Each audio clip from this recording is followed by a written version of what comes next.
Hey, what's going on everybody? Jason here. Welcome back to another episode of Zombies Overrated, Underrated, the show where I pull random topics from a zombie skull to see if that thing is either overrated or underrated. So, I think without further ado, let's see what the first topic on Zombies Overrated, Underrated will be today. Here we go. First thing will be Shangri-La. Shangri-La is a good map. Very challenging, very close quarters. I like the atmosphere. I like the look of the temple. It looks really cool, but if I'm going to be honest, I think Shangri-La is kind of overrated.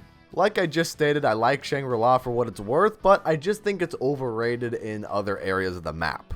Honestly, I kind of think the monkeys are a pain in the ass, and I know you can time your shot correctly when the monkey picks up a power-up to get a free perk, but even so, that's still a pain in the ass trying to do that in the middle of a round with zombies all around you. Plus, the napalm and shrieker zombies can be very annoying, but at least they're not as annoying as some other bosses in Call of Duty Zombies, let me tell you. Lastly, I think the bamboo traps on Shangri-La are quite annoying, especially when you're playing with multiple people. One person goes through that bamboo trap and then your friends are left behind and then they'll probably die. Another thing I'd like to mention is the baby gun. I know a lot of people love that weapon, but I am not a big fan of it, so I think all those reasons is why Shangri-La is an overrated map in my opinion. Okay, moving on to the second topic of the day, ladies and gentlemen. Let's see what we get. We have Revelations. Revelations, the final map in Black Ops 3 Zombies that wraps up that storyline, and we get to fight the Shadow Man one last time. Honestly, I think a lot of people hate this map for no reason, so I'm gonna say Revelations is underrated. The biggest criticism of Revelations is that there's nothing new because all you're doing is sandwiching different parts of old maps together and making it one giant map.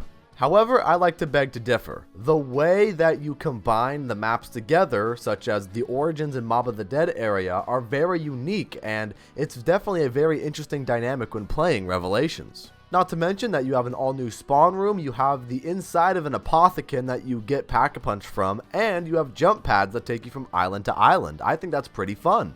You have a bunch of different masks on Revelations, like the Wolf Mask and the Margwa Mask, but there's also the Apothecon Mask, or the God Mask as the community likes to call it, which is really, really good.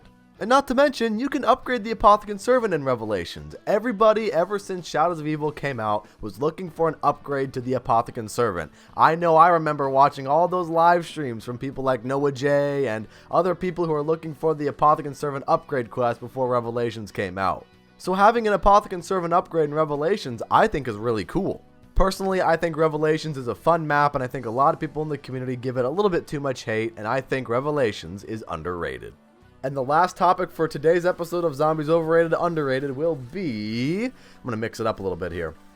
We have the Hand of Charon from Ancient Evil. The Hand of Charon does an insane amount of damage, and I'm pretty sure most people in the community like the Hand of Charon, so I think I'm gonna have to say the Hand of Charon is properly rated. For those of you who don't know, the Hand of Charon is one of the elemental gauntlets that you can receive on Ancient Evil. This element is the blood or death element, which I think is really cool.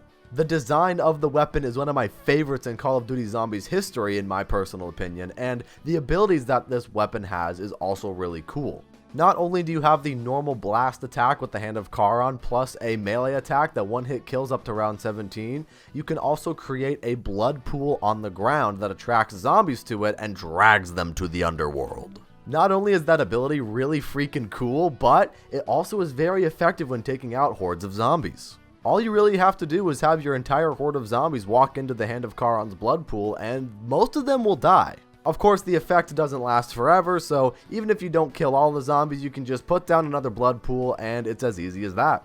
The Hand of Charon is one of my favorite wonder weapons, and in my opinion, it's one of the best wonder weapons in Black Ops 4 Zombies, and I think most of the community and people who like Ancient Evil would be inclined to agree with me. This is why I think the Hand of Charon from Ancient Evil is a properly rated wonder weapon. Anyways guys, that's it for this episode of Zombies Overrated, Underrated. What did you think of the topics we covered in this episode? Feel free to share your thoughts in the comments. If you enjoyed this video and you'd like to see more, hit the thumbs up button, subscribe if you're a brand new viewer, and check out all the links down below in the description to stay up to date with everything that I do. And with that said, have a fantastic rest of your day or night, depending where you are in this crazy world, and I'll see you guys next time.